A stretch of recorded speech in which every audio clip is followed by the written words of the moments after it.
Quelles mesures pour mieux respirer? Le sujet du 10e atelier collaboratif de la Fabrique écologique, une fondation pluraliste et transpartisane qui élabore des propositions concrètes en matière d'écologie et de développement durable.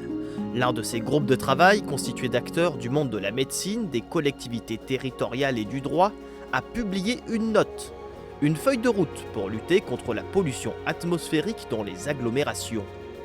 Un enjeu majeur de santé publique. En France, 16 500 décès sont liés à la mauvaise qualité de l'air.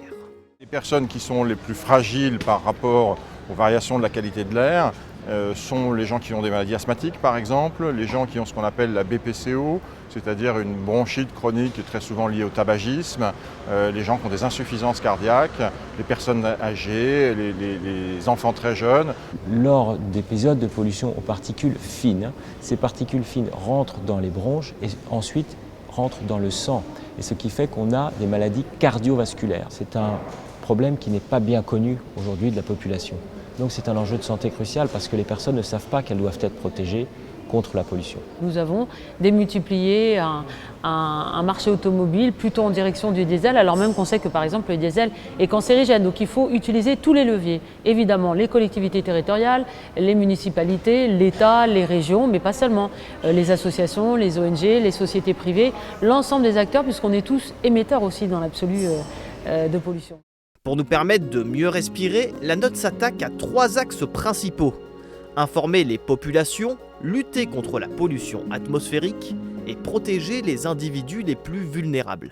Un des éléments forts de la note, c'est l'information du public et le fait qu'il est très utile de pouvoir savoir en temps réel quels sont les degrés d'altération de la qualité de l'air. Et demain, à côté des informations météorologiques, quotidiennement, un flash, quelques secondes, pour dire voilà l'état de la pollution dans votre région et au niveau global. Disponible au plus près des populations. Par exemple, via les affichages dans les abribus, également sur les bornes Autolib ou les bornes Vélib. Il y a beaucoup de discussions quand on a un pic de pollution sur aujourd'hui, est-ce qu'on met ou on ne met pas en place une circulation alternée ou pas alternée. On peut s'appuyer sur la loi transition énergétique qui réinstitue les pastilles vertes. Donc on saura quels sont les véhicules propres. Eh bien, un jour de pic de pollution, seuls les véhicules propres pourront rouler. Troisième chose, éviter que l'on construise des bâtiments qui accueillent un public sensible, des écoles pour des enfants, des hôpitaux pour des personnes âgées ou malades, à côté de sources de pollution. En Lorraine, nous avons vu que dans la chambre justement d'agriculture, il y avait par exemple une spécialiste de l'air qui travaille avec eux. C'est une initiative qui pourrait totalement être démultipliée ailleurs parce qu'elle semble intéressante et innovante en termes justement d'interaction et d'échange entre différents acteurs autour du sujet de la pollution. Améliorer la qualité de l'air est toutefois plus complexe qu'il n'y paraît.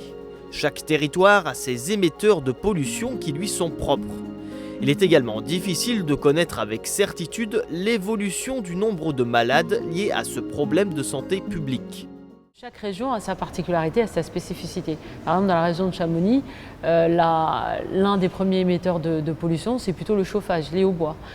Si on regarde la région du Nord-Pas-de-Calais, l'île Maubeuge et le Valenciennes, l'un vraisemblablement des premiers émetteurs de la pollution serait plutôt le domaine de l'agriculture, puisque lors par exemple des derniers pics de pollution que nous avons connus à Paris, dans l'Avesnois, la zone était beaucoup plus polluée que Paris, alors même qu'il n'y a pas de trafic routier d'une intensité similaire à celle de la région Île-de-France. C'est très compliqué de faire la part des choses parce qu'il y a aussi des effets d'annonce qui font qu'on est de plus en plus informé des variations de la qualité de l'air, des pics de pollution et ça suscite des anxiétés et des consultations. Donc les chiffres objectifs ne sont pas faciles à trier.